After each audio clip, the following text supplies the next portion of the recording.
Shalom, my brothers. I truly pray all is well with you and your families. Many of you have asked me to speak on communication and more specifically, how to effectively communicate with your wife or the woman in your life. And I'm going to keep it brief so that you can study one principle at a time. And I know many of you said you're busy, have busy lives, very productive lives. So we're going to lock in on one principle at a time. So this video would be more concise than the other or the typical long form ones that I would post. Today, I want to talk about what I call combat communication. In martial arts, combat communication is the exchange of information between two fighters. It's not just the punching, the fists, the kicks, or the techniques. It's the data a trained fighter downloads in real time. In other words, the fighter who pays attention to his opponent's tendencies, strengths, his fears, his weaknesses, is always the fighter who wins the fight, not only physically, but controls the mental game of the fight as well. Marital communication, my brothers, is no different. Not because your wife is your opponent, but because your emotions become the opponent if you do not discipline yourself. When Nicole says something to me that's offensive or hurtful, or if I'm tired and she's having a hard day, or she's weary after work and she comes home and I can feel her energy, I could feel that something is about to be said, or maybe I got to be on guard to make sure I respond to that moment, I begin downloading. Not to manipulate her, but to maintain self-control so that I won't say something that fractures us or leaves me apologizing for a mistake that self-control could have prevented. I pay attention to her body language, her tone, the way she emphasizes certain words, even the pace of her breathing. This helps me stay in the best position to communicate dexterously, not defensively. But here's the issue for many of us as men. Most of us were only handed two emotional tools in our toolbox, either silence or aggression. Either we withdraw or we explode, and neither one leads to connection or clarity. We know it is written that in Proverbs chapter 16, verse 32, that he who is slow to anger is better than the mighty, and he who rules his spirit is greater than one who can take control of a city.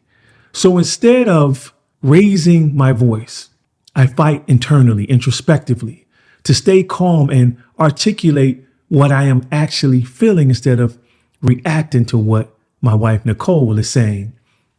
For instance, if Nicole questions a decision I'm making, either about an investment, a new project, even how I'm handling bills, my ego wants to say, why don't you respect me as a man?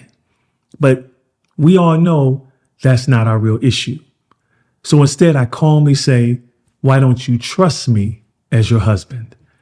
That's what hurts us, men, is when our intentions and even our track record is to do the right thing. And we have done the right thing, but still be questioned on if we're going to do it again. Then I share, this is real important, then I share with Nicole the emotion behind my response. The part of me that still remembers my father losing trust in me when I made mistakes or lost the fight, or my mother being overprotective because she didn't want to lose another son after my brother's murder. Those unresolved moments, my brothers, can rise up during conflict if we don't identify them quickly. My brothers, combat communication is not about winning an argument.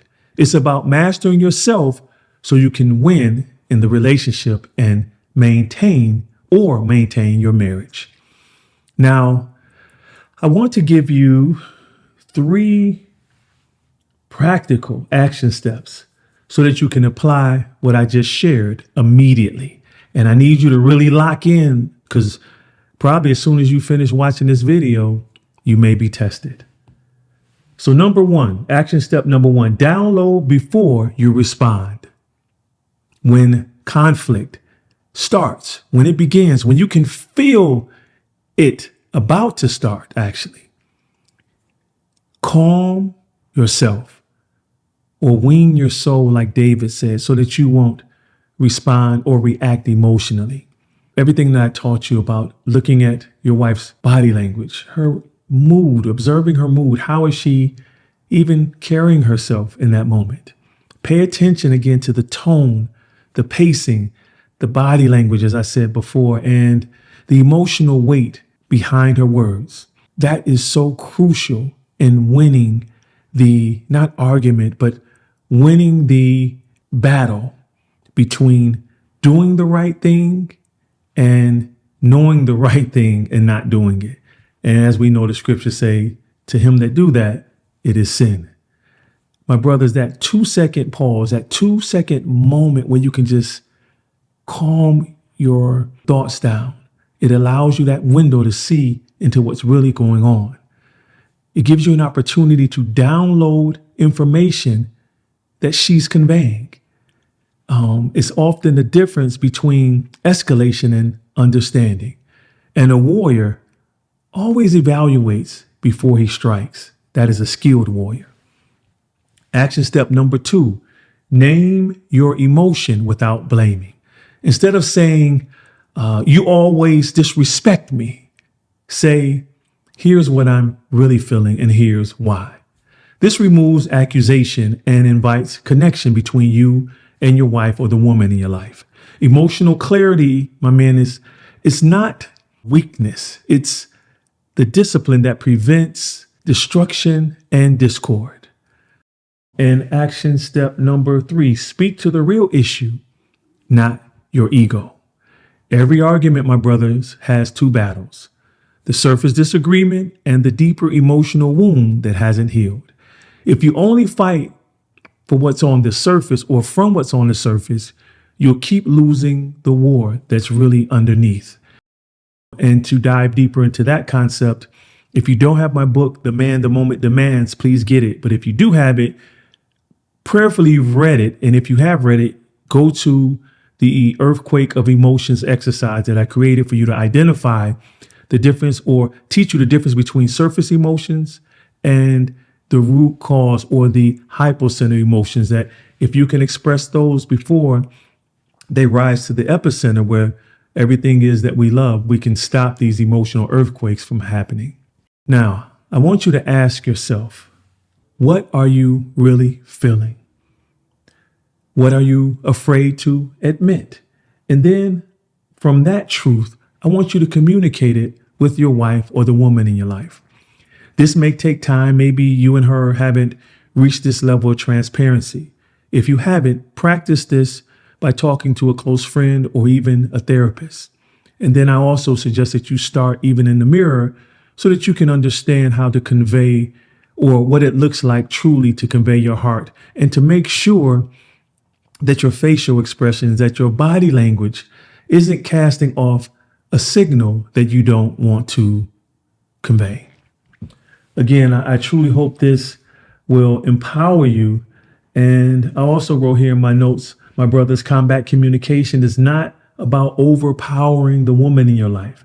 It's about overpowering your own impulses. Master the moment so that your marriage can flourish. Now, this also applies in the workforce, where your job and life. If you understand combat communication, because I use it in martial arts and when I did security, you can diffuse potentially dangerous or volatile situations before they even start.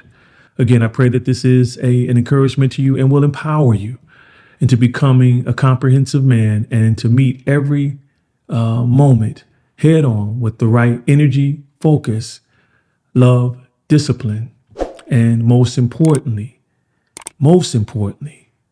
with Yah's purpose for that moment in front of you.